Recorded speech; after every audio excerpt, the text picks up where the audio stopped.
Karibu sana kwenye YouTube channel yetu ya Wauzaji. Leo tutajifunza jinsi ya kubadilisha namba ya siri, jinsi ya kubadilisha password yako au jinsi ya kubadilisha nywila yako ya mitandao ya simu kwa haraka. Mimi huwa nafundisha taratibu, natoa maelezo taratibu ili uweze kunielewa na pia uweze kuwafundisha na wengine pia. Mfano rahisi, tuchukulie labda wewe unatumia mtandao labda wa Airtel au TTCL au Vodacom au Halotel au Airtel. Umeona? Sasa unatumia huduma za kipesa, mfano unatumia Tigo Pesa au Mixx by Yas, unatumia Vodacom, unatumia Halo Pesa au T-Pesa au Airtel Money kwenye kufanya malipo. Una muda unafika, inabidi kwenye kutafakari, inabidi moja kwa moja na wewe uweze kubadilisha namba yako ya siri. Labda kuna mtu anaijua au umeisahau kwa namna moja au nyingine. Kuna option. Mfano watu wengi wanaanzaga kupigia huduma kwa wateja.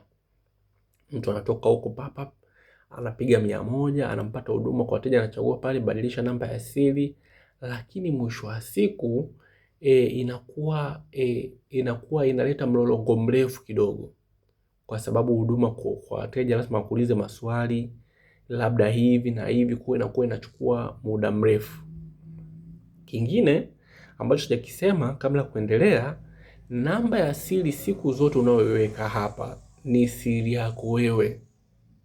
Hautakiwi mtu yote ajue, kwa sababu akijua matokeo yake anaweza katoa pesa. Mfano kuna watu unakuta anamwambia mjomba, anamwambia shangazi, anamwambia mtoto wake labda, bwana hii namba yangu ya siri ni, hata kama ni mtu unamwamini, basi ukimwambia namba ya siri hakikisha huyu mtu ni mwaminifu na jaribu kuwa unaangalia miamala yako mara kwa mara, kwa sababu bila kuangalia miamala ni shida. Unaweza kuta mtu anachomoa hela kimya kimya, anatoa hela kimya kimya pia. Umeona mambo yanaenda kwa upande wake mambo yanaenda vizuri, kwa upande wako kumbe anazidi kukuumiza. Sasa hii inafanyaga kwa wazee au watu ambao sio wazoefu sana kwenye kutumia simu. Mtu anatumiwa na mwanae shilingi 10,000, hiyo 10,000 anabaki kuinywa, anabaki kwenda kuitumia kwa mambo yake, watoto wake wana shida. Sasa hapa mimi nitakuonesha njia ya kubadilisha namba ya siri. Nilikwambia njia namba moja, mfano unaingia hapa, unaingia kwenye menu, hii ni menu, unatafuta application ya kupiga. Application ya kupiga mimi ni hii hapa, nabonyeza hapa. Baada hapo watu wengi option wanaopiga ni option ya kupiga 100. Tuanze na 100. Baada hapo mtu anapiga.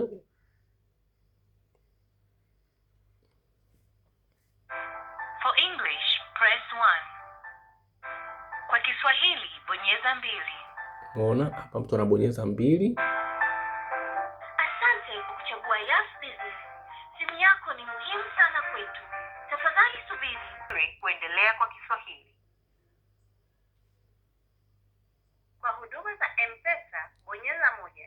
Kwa masuala ya muda wa maongezi, kushindwa kupiga simu. Umeona huduma za M-Pesa unabonyeza 1. Kama umesahau pin yako ya M-Pesa, bonyeza 1. Kurejesha muamala uliotuma kimakosa, bonyeza 2. Kama haujapokea ujumbe wa muamala, kuomba token za luku au matatizo ya malipo, bonyeza 3. Kuhusu mikopo ya M-Pesa na huduma zingine za kifedha, bonyeza 4. Kusikiliza tena mwongozo huu, bonyeza nyota.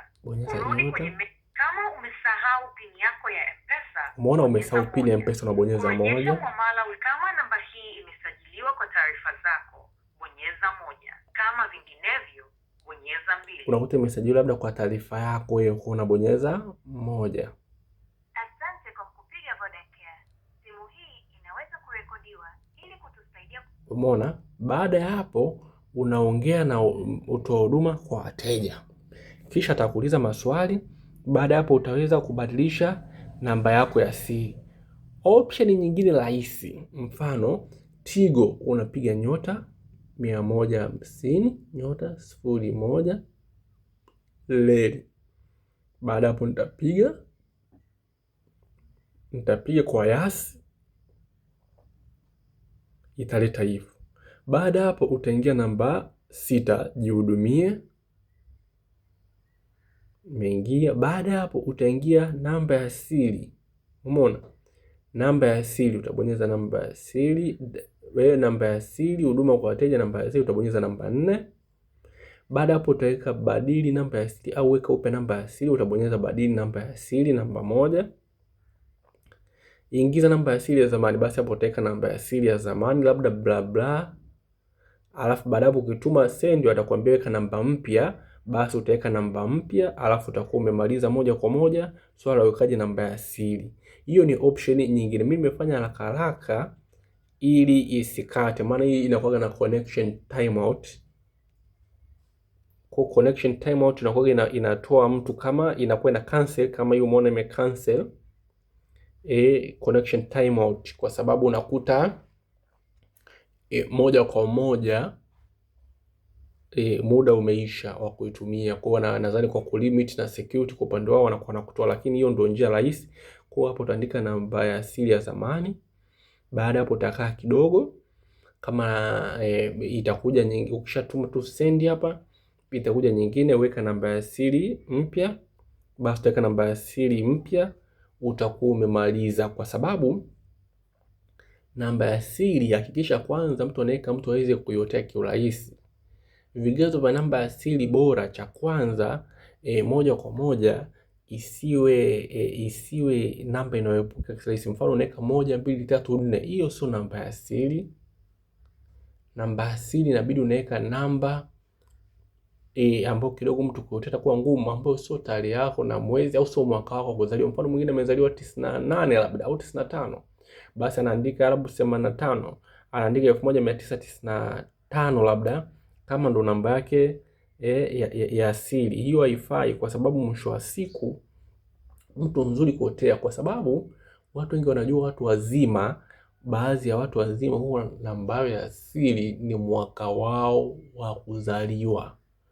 Wakifika tu pale atataka tu kuotea moja kwa moja papa, akiotea ataweka namba hiyo ya asili, atajikuta ameipatia. Mwisho wa siku ataanza moja kwa moja kula hela zako kimya kimya. Umakini unahitajika mno sana kwenye swala la namba ya siri. Karibu sana, usiache kusubscribe. Video kama hizi na nyingine nyingi tayari zipo. Karibu sana.